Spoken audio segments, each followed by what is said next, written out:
Hi everybody, it's Tamara here with another card making tutorial. This time I'm using the fun image from Sweet November Stamps, Surfing Bodhi.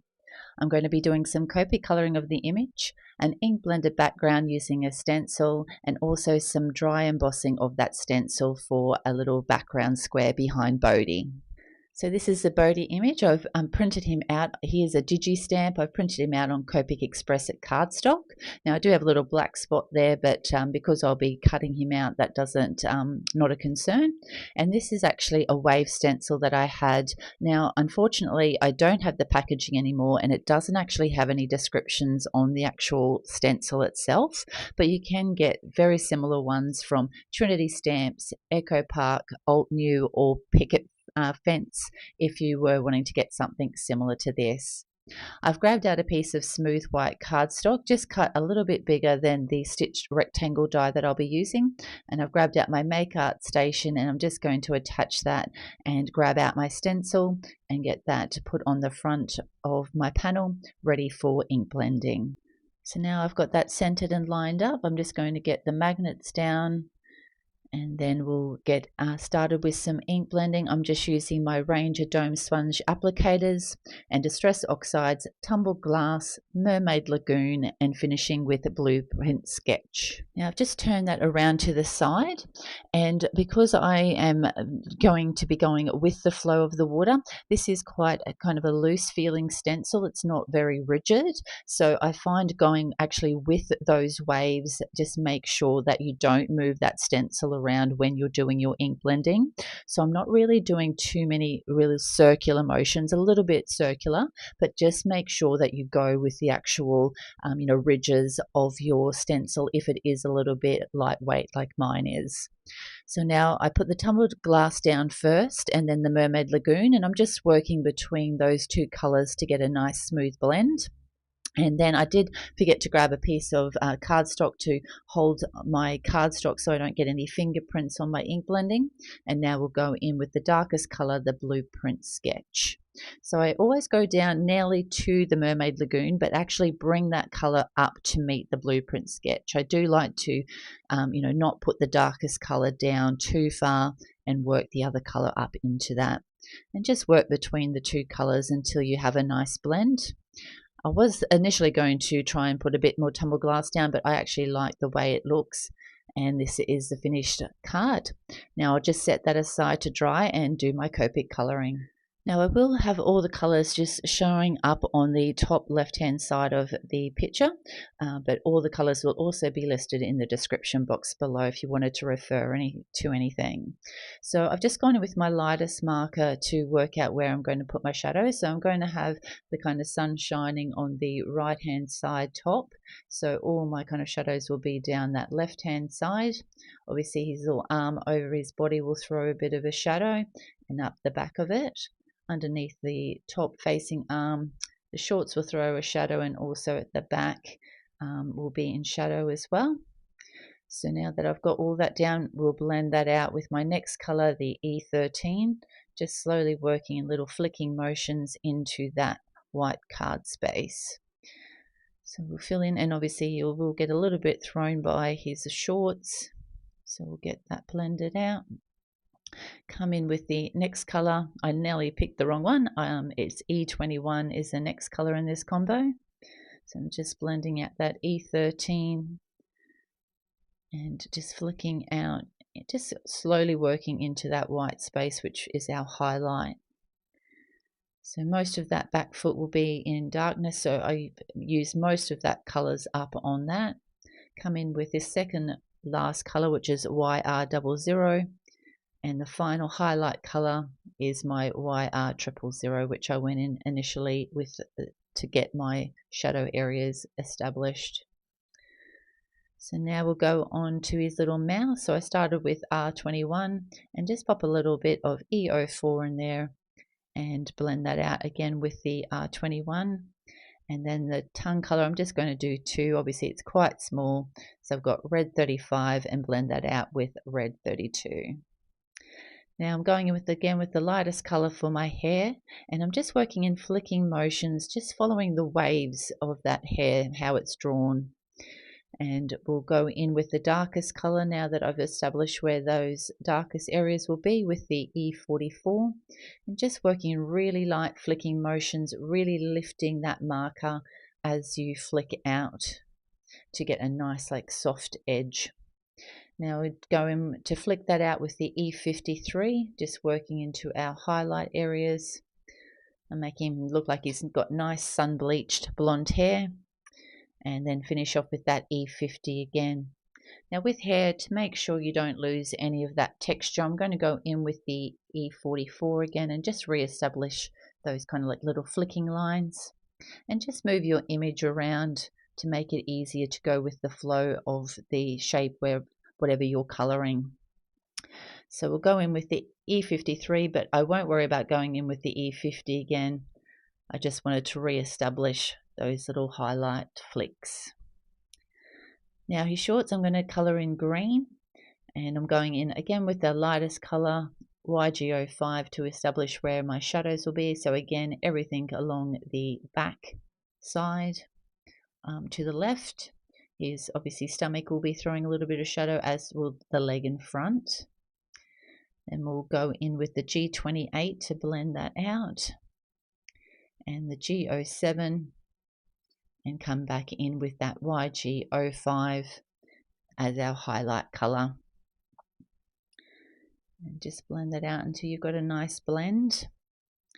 Now it kind of got a little bit lost with that dark shadow, so I'm going in again with the BG99, my darkest color, blending that out with the G28. Go in with the G07 to go into our highlight, and then finish again with the YG05 as our lightest color.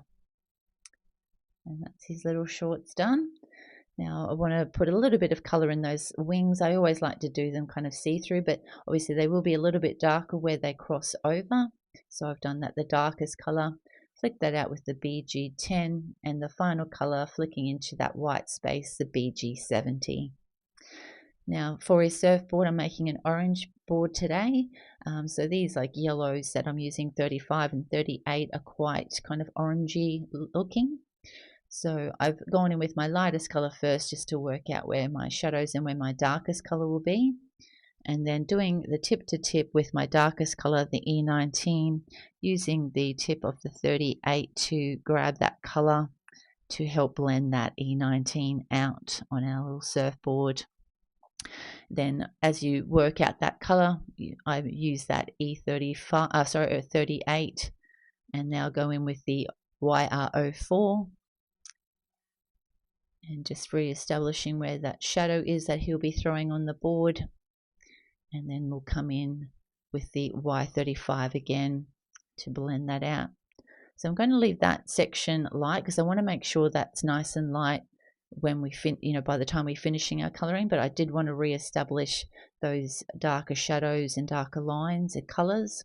So I've gone in with the E19 again, and using the tip to tip with the Y38 and the E19, just making sure we get a nice kind of shadow where he's over that board.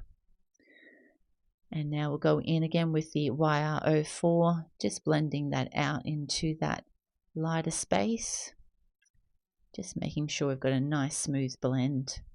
And then we'll go in with our final color again to do a final pass over the Y35. I'm just going around, kind of trying to make that look like a curved object. And that's all our coloring done. Okay, now our background ink blended panel is dry. Just going to grab out my stitch rectangle die, line that up on the front to make sure it's nice and centered, and just use some purple tape to tape that down so I can run that through my die cutting machine. You can see just that beautiful stitching detail that gives around the edges. Now I've also cut out Bodhi using my brother's scan and cut. Now you could actually just put Bodhi straight onto your ink blended background, but I wanted to create kind of like a white highlight behind him. So I've grabbed out these stitched designer Octagon dies from MFT and just picked out one that's just slightly bigger than what he is. So it will allow him to like sit on that, but also show that beautiful ink blending panel behind. But I did want to tie that white panel in with our ink blended background. So I've grabbed out that stencil again, lined it up exactly with the ink blending that we did on the back, and I'm going to do some dry embossing of this white panel to match in exactly with the pattern behind with the ink blending. So initially I put it on so I can line that all up at the front, but I don't want to use that washi tape or that purple tape on the front, because it will actually mark it when you're embossing. So make sure you put it on the back, but it's easier to kind of line that up initially with them on the front. I've grabbed out my Sizzex die cutting machine. Now you need to get rid of that internal panel and just have the very base only when you're doing the embossing. So I've just got this rubber embossing mat. So you put the one plate down the embossing mat, then put the card and stencil that you're going to be embossing, and then the top layer on, and just run that through our die cutting machine. I did it through twice to make sure I've got a good impression.